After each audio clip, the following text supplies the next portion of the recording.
This is part 2 of the Career Direction series. In part 1, Olufunmilola prayed and asked God for direction about what she should study at the university. She believed God was leading her toward education. Her parents surprisingly supported her decision. But that was only the beginning. The real test had not yet come. Olufunmilola enrolled in the pre-degree program at a Nigerian university. The program was rigorous.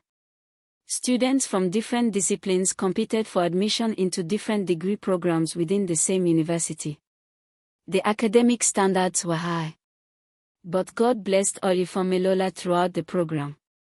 After the first mathematics test in the pre-degree program, the lecturer began returning the examination script. He stood at the front of the class and called students one by one to collect their papers. It was a large class. Olufunmilola does not remember exactly how many students were there. Then the lecturer called her name.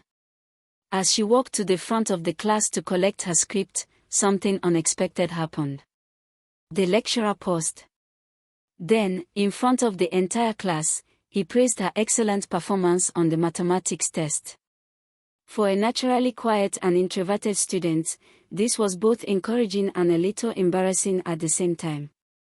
But it was one of the many ways God encouraged her during that season.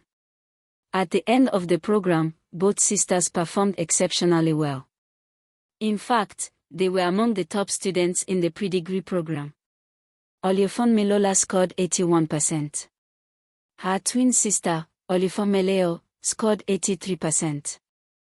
The highest score in the program was 89%. As people continued to retell the story, some people mistakenly came to believe that Olufunmilola had finished first in the pre-degree program. However, she later clarified that this was not the case. At the time, the most competitive programs was medicine and surgery, whose cutoff score was 79%. Her sister had taken the required subjects for medicine and easily qualified. Olufunmilola had taken physics, chemistry, mathematics, and English, which qualified her for many other competitive programs. But she had chosen education.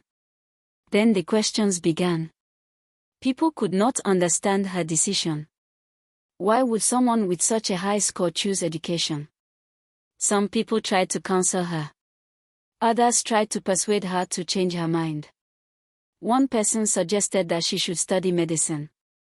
When she explained that she had not taken biology, the person quickly replied, "Then study elect, that is electrical and electronic engineering." Electrical and electronic engineering was also considered a highly desirable program. Another person told her, "You have wasted resources if you are only going to study education."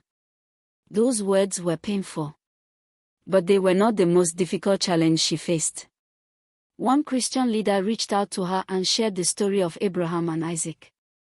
He explained that perhaps God had asked her to choose education only to test her humility and obedience. Perhaps, he suggested, God actually intended for her to pursue another course after all. She took that advice seriously. Very seriously. After all, she genuinely wanted to obey God. So she went back to pray. Again. She asked God whether she had misunderstood His direction. She asked whether she should change her course of study. She asked whether God had only been testing her willingness to obey. But despite her prayers, she did not receive any clear direction to change course. In the end, she had to decide whether she would trust other people's understanding or the direction she believed God had given her. And so she made another difficult decision. She chose to continue. Not because she fully understood. Not because everyone agreed. Not because the path was easy. But because she believed she had received God's direction. She still did not understand why God had led her to education. She still did not know what God intended to do with that decision. She simply chose to trust Him. And a few years later, she would discover that God had been preparing something she never could have imagined. In part 3 of the Career Direction series, We will discover how one unexpected opportunity revealed why God had been leading her all along. Before we go, I'd love to hear from you. Have you ever believed God was leading you in a certain direction, even when other people disagreed? And if so, what did you do? Share your thoughts in the comments below. Thank you for watching. God bless you.